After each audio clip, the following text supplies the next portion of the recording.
네, 오늘 이 늦은 저녁 한 해의 경계를 가르는 우리 송구 영신 예배에 참여하기 위해서 여기 모인 우리 모든 성도님들 또 여러분들 위해 우리 주님의 평강과 위로 그리고 소망이 함께 하시기를 간절히 축복합니다. 우리 이렇게 한번 인사 나누실까요? 우리를 여기까지 인도하신 하나님께 감사합니다. 이렇게 인사합시다. 우리를 여기까지 인도하신 하나님께 감사합시다. 네. 한 번 더 인사하겠습니다. 이번에도 좀 앞뒤 좌우로 인사하시면서 올 한 해 참 수고 많으셨습니다. 이렇게 인사하겠습니다.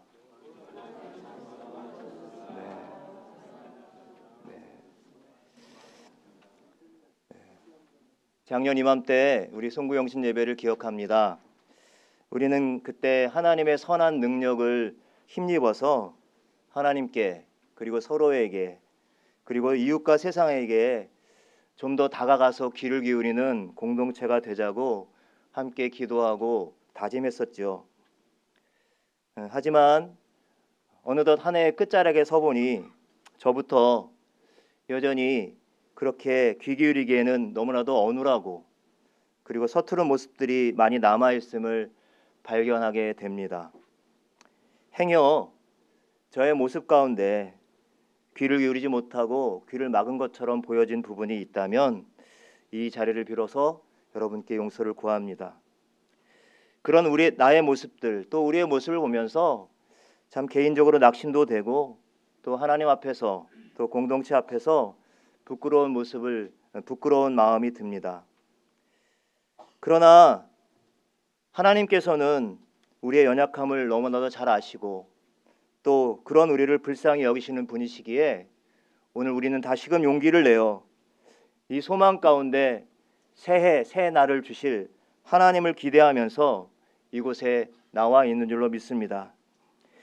우리 하나님께서 넓은 품으로 오늘도 저와 여러분을 그 품 안에 품어 주실 줄로 믿습니다. 이 밤에 성령 하나님께서 저와 여러분의 눈과 또 귀와 우리의 마음을 열어서 하나님의 말씀을 보고 듣고 새기는 귀한 시간이 되기를 원합니다. 오늘 주시는 말씀을 통하여 우리가 한 해를 살아가면서 저와 여러분 개인적으로 또 여러분의 가정에 또 우리 공동체가 함께 품고 지키고 살아갈 약속의 말씀으로 받을 수 있기를 축원합니다. 오늘 두 군데의 말씀을 우리 전도사님과 우리 이삭을 통해서 함께 들었는데요. 구약의 말씀과 신약의 말씀, 특별히 에스겔서 37장의 말씀과 에베소서 4장의 말씀 두 본문 말씀이었습니다. 먼저 읽은 구약의 말씀은 여러분 우리가 잘 아는 에스겔 선지자가 환상 가운데 본 마른 뼈가 부활한 그러한 부활에 관한 이야기이죠. 바벨론에 멸망당한 뒤에 이 남유다 백성들은 일부는 포로가 되어서 바벨론으로 끌려갔고 또 일부는 전란을 피해서 어떤 이들은 애굽으로 망명하기도 했고 또 일부는 이것도 저것도 못한 사람들은 바로 그 땅에 남아 비참한 삶을 연명하고 있었습니다. 그야말로 여러분 민족 공동체, 신앙 공동체가 깨어져 나간 것이었습니다. 깨어져 나간 것만이 아니라 그들은 서로 갈려서 서로 민족의 멸망의 책임을 서로에게 떠넘기면서 더욱더 갈갈이 찢겨지고 말았습니다. 오늘 에스겔이 처음에 본 이 마디마디가 끊겨져 있는 이 마른 뼈의 무덤이 바로 이스라엘의 상태를 잘 표현해주고 있습니다. 풍요를 약속하는 거짓 신들을 따라가느라 하나님을 등지고 자신들의 개인적인 욕망에 눈이 어두워서 그래서 마땅히 돌아봐야 할 이웃들을 외면하다가 결국에는 이 바벨론이라는 나라에 의해서 멸망하고 말았습니다. 그러한 이스라엘의 모습이 오늘 에스겔서 37장의 마른 뼈의 무덤으로 표현되고 있는 것입니다. 그런데요, 그렇게 마디마디가 끊어져서 도무지 살아날 소망이 없었던 그 뼈들에게 하나님께서는 에스겔을 통해서 말씀을 주십니다. 하나님의 대언의 말씀이 이 뼈들 마디마디에 임하니까 오늘 말씀에서 이 뼈 마디마디가 서로 연결되었다라는 말씀이 7절 말씀에 나오고 있습니다. 그 이후의 말씀에 보면 힘줄이 생겨나고 그리고 그 안에 살이 다시 차오릅니다. 거기에 생기까지 불어넣어지니까 마침내 이 마른 뼈는 더 무기력한 그러한 시체가 아니라 하나님의 꿈에 사로잡힌 생명 넘치는 생기 넘치는 하늘 군대가 되었더라 라고 되어 있습니다. 여러분, 바로 에스겔의 이 환상은 소망을 잃어버린 채, 정말로 마디마디가 끊어진 채 생기와 생명을 잃어버린 그 이스라엘을 향한 하나님의 회복의 메시지였던 것이죠. 하나님의 말씀의 영이 임한 곳에, 그곳에 바로 서로 연결되는 생명의 역사가 일어났음을 보여주고 있는 것입니다. 그런가 하면 오늘 신약의 본문 말씀은 바로 바울이 에베소 교회에 보낸 편지의 내용입니다. 사도 바울이 왜 에베소에 이런 편지를 보냈을까요? 거기에는 이런 배경이 있습니다. 사도 바울은 이방인들에게 주의 복음을 전한 그러한 이방인들의 사도였지요. 지금까지 이방인에 속해 있다가 그래서 예수 그리스도를 믿는 사람들에게 바울이 왜 주님의 교회인 공동체가 필요한지, 왜 주님의 교회가 중요한지에 대해서 그 중요성을, 또 이 교회의 의미를 밝혀주고 있는 것이 바로 에베소서의 내용입니다. 그래서 우리가 교회에 대해서 우리가 함께 말씀을 보고 교회의 의미들을 함께 본질을 찾아갈 때 에베소서의 말씀이 너무 중요한 것이죠. 그래서 이 에베소서를 교회의 서신이라고도 부릅니다. 실제 사도 바울이 복음을 전했던 이방인들은 그냥 예수님만 믿으면 됐지, 왜 꼭 이 마음에 들지도 않고 시시콜콜하게 율법 따지고 운운하는 저 유대인 기독교 신자들과 함께 모여서 교회를 이루고 예배를 드려야 되는가 불만이 많았습니다. 바로 그러할 때 바로 사도 바울이 이러한 유대인들과 유대 그리스도인과 이방 그리스도인 사이에 분쟁과 갈등이 일어날 때 복음의 본질은 율법의 어떤 행위나 관습이나 전통이 아니라 바로 예수 그리스도임을 밝히 드러내고 있는 말씀입니다. 예수께서 십자가의 저로 막힌 담을 모두 허무셨는데도 여전히 인종과 관습과 신분의 장벽에 그대로 남아있고, 그것 때문에 갈등하는 공동체를 향해서 사도 바울은 그리스도에게, 예수 그리스도에게까지 이르고 자라가라고 말씀해주고 있는 것입니다. 사도 바울은 서로 다름을 틀림으로 여기며 갈등하고 분쟁하는 교회와 성도들을 향해서 바로 그들을 한 마음으로 연결시키고 결합시키는 것은, 그것은 그들 안에 있는 어떤 지식이나 능력이나 어떠한 다른 것들이 아니라 바로 예수 그리스도 안에 온전히 연결되는 것이다 라고 말씀하고 있는 것이죠. 그래서 15절 말씀, 에베소서 4장 15절의 말씀에 오직 사랑 안에 참된 것을 하여 모든 일에 범사에 그에게까지 자랄지라 라고 이렇게 말씀하고 있는 것입니다. 여러분, 교회라는 곳이 거룩한 공동체이니까 우리는 언뜻 교회라는 곳은 모두 다 천사 같고 마음씨 좋고 마음결 고운 사람들이 모여 있는 곳이라고 착각할 수 있습니다. 그러나 여러분, 우리가 이미 경험하고 아는 것처럼 세상에 어떠한 교회, 어떠한 공동체도 그러한 공동체는 없다는 것을 잘 알고 있죠. 여러분, 하나님이 의도하신 교회, 하나님이 세우신 주님의 교회는 꼭 마음에 맞는 사람들끼리 끼리 모여있는 그러한 조직이나 집단이 아닙니다. 오히려 거꾸로, 오히려 내 마음에 들지 않는 사람이 여러분 꼭 존재하는 것이 교회 공동체라는 말을 들어보셨죠. 서로 다른 사람이 함께 모여 그리스도의 사랑 안에서 도움을 받고 또 힘을 얻어서 서로가 연결되는 그러한 공동체. 그러면서 자신의 부족하고 모자라고 연약한 부분들이 조금씩 더 다듬어지는 공동체. 그러면서 더욱더 주님의 성품을 닮아가는 그러한 공동체가 하나님께서 의도하시고 하나님께서 원하셨던 이 땅에 주님의 몸된 교회의 모습이었습니다. 여러분, 예수님과 제자들, 예수님의 제자 공동체는 어떤 모습으로 있었을까요? 예수님이 12제자 안에서도 우리는 가만히 보면 그 안에 여러분 세리들도 있었고, 그리고 그 당시 민족주의자들, 과격한 그런 민족주의자들도 같이 그 예수님의 12제자 가운데 있었던 것을 우리는 알 수가 있습니다. 만약에 예수님이 없었다면, 예수님이 안 계셨다면, 그런 상태에서 서로 만났다면 서로 칼부림을 하고 서로 죽이려고 그렇게 했었을 사람들이에요.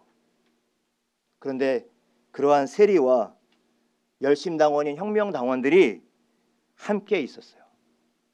누구 때문에? 예수님 때문에. 예수님이 그 두 사람이 함께 있으면 어렵고 문제가 있을 것이라는 사실을 과연 모르셨을까요? 예수님은 분명히 아셨어요.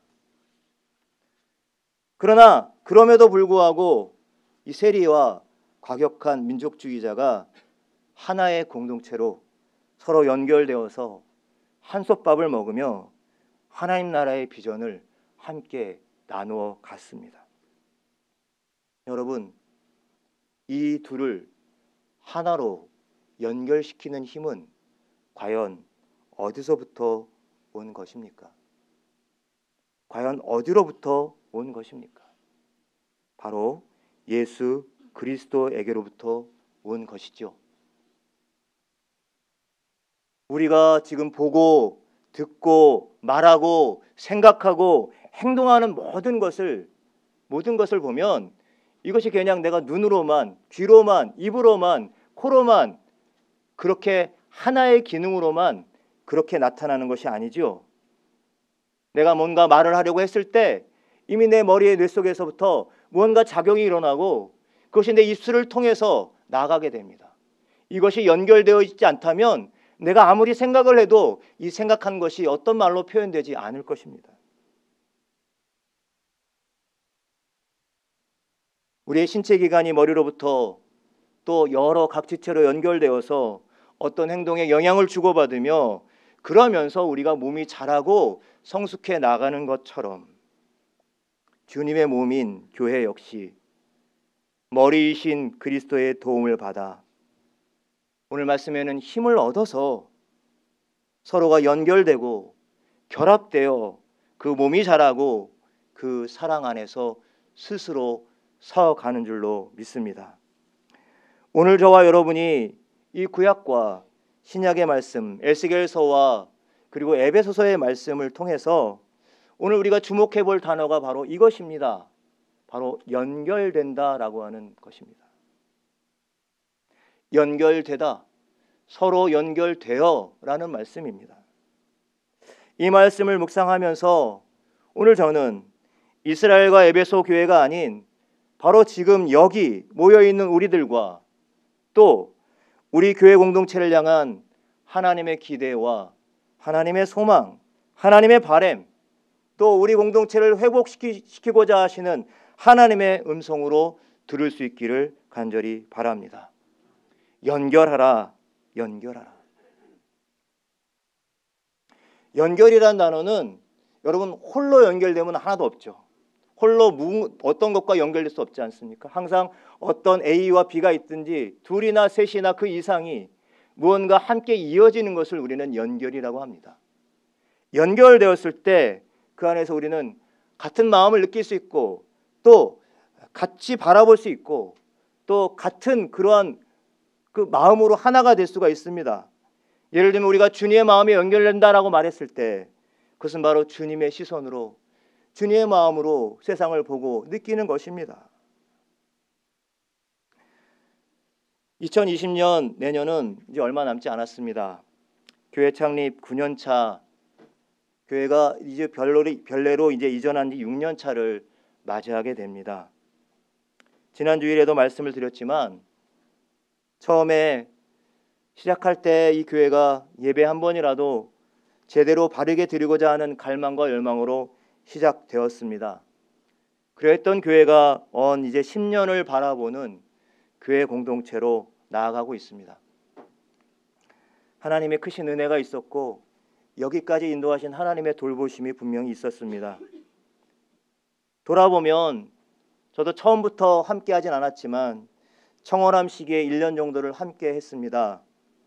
초창기 청월함 시기 다소 어수선했지만 하나님의 인도하심을 구하면서 정말로 간절한 기대와 소망 가운데 예배하는 예배 공동체였습니다. 그러던 중 하나님이 우리의 기도에 응답하셨는지 이스라엘에게 가나안 땅의 약속을 선물로 주셨던 것처럼 이렇게 기적처럼 갑작스럽고 뜻밖의 장소에 하나님이 교회의 터전을 마련하셨죠. 이제 조금 있으면 6년 차가 됩니다. 그렇게 하나님이 주인 되시는 교회로 또 하나님을 바르게 섬기고 이웃과 세상을 섬기는 교회의 비전을 갖고 별내로 이렇게 왔습니다. 하나님의 은혜로 교회는 비교적 탈 없이 여기까지 왔습니다.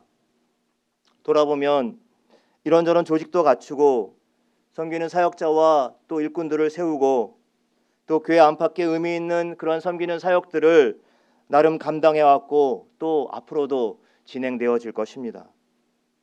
게다가 우리 교회는 높은 뜻 교회라는 이름이 주는 자긍심도 있고 남다른 교회 전통에 대한 자부심도 은근 가지고 있는 것이 분명한 사실입니다. 하지만 여러분, 우리는 이러한 것들보다 좀 더 근원적인 질문과 도전 앞에 서 있어야 할 것입니다. 그것이 바로 연결이라고 하는 단어가 주는 의미입니다. 과연 저와 여러분, 우리 공동체는 지금 하나님께 온전히 연결되어 있는 공동체인가? 우리는 과연 주님의 사랑 안에서 서로 잘 연결되어 결합해 나가고 있는 주님의 몸으로 자라가고 있는가? 나아가 정말 지역과 이웃을 향해 연결되어서 그래서 마음을 다해 섬기려 하고 있는가라고 하는 것이죠. 높은 뜻 섬기는 게 오면서 언젠가 제 마음에 들어왔던 한 가지 사자성어가 있습니다. 여러분께 여러 번 소개해 드렸습니다만 늘 이 단어가 우리 교회 공동체와 또 우리가 나아갈 방향들을 보여준 것 같습니다. 한 농부가 옆집의 논의 벼들이 길쭉하고 곱게 자란 것이 너무 부러워서 그래서 그것이 너무 부러워서 자기 논에 와서 보니까 자기 논에 있는 벼들은 좀 자른 거예요. 그래서 이 농부가 그 벼들을 이렇게 길쭉길쭉 뽑아갖고 그러니까 뿌리가 들리죠. 그러나 옆에 있는 논에 비교해서 좀 그것이 너무 부러워서 좀 보여주려고 그래서 이 벼들을 다 뽑아놓은 것이죠. 처음에는 이 뽑아놓은 벼들이 그대로 이렇게 그 높이대로 그대로 있어서 가지런히 있었어요.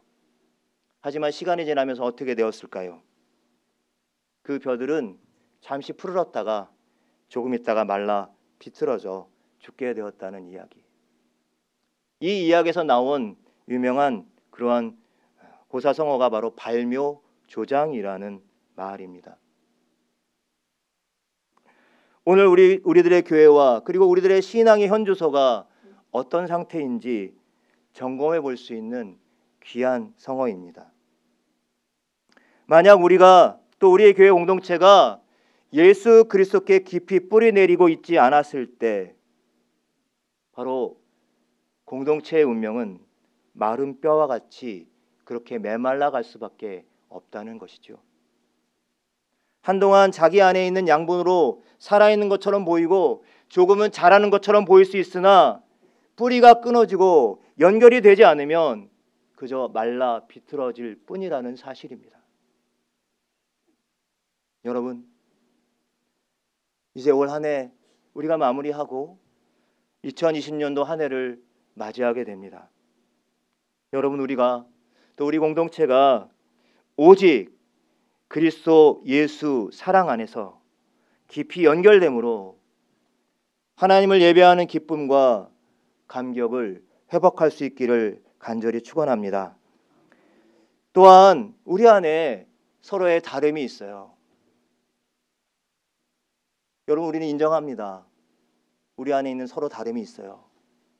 어떤 다름들이 있을까요? 예, 기존에 또 이 청월함으로부터 이곳에 오면서 이곳을 세우는 기틀을 마련한 기존에 많은 성도님들이 계시고요. 또 이곳에 오면서 우리와 함께하는 여러 또 새로운 성도들이 함께 이곳에서 만났어요. 교회의 전통도 다르고 또 잠깐 생각하는 사고도 다르고 또 결도 달라요. 이러한 다름이 우리 가운데 존재합니다. 또한 당연히 기성의 세대와 어른들의 세대와 젊은 세대와 청년 세대들이 또 달라요. 그것뿐입니까? 우리 각자 한 사람 한 사람은 다 다름을 갖고 있어요. 여러분, 이러한 다름을 오직 우리가 그리스도의 사랑 안에 깊게 연결되었을 때만이 그 다름을 사랑과 인내로 그냥 극복하고 품어내며 하나님의 마음으로 그렇게 나아갈 수 있는 것이죠.